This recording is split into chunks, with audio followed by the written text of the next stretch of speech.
एगो गाना यहाँ के गायम के जवाब हम गायम और रौरा लोग कमेंट करके बताएम लोग कि सबसे अच्छा के गाना भइल त गाई।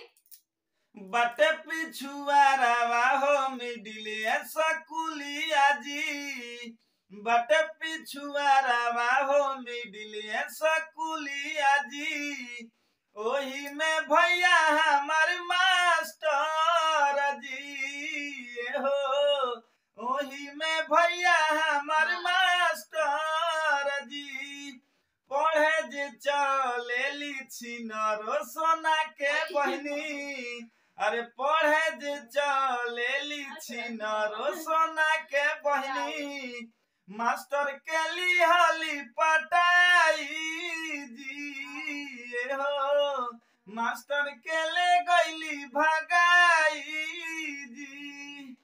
गाओ ये गाना के जवाब। अमवा के डर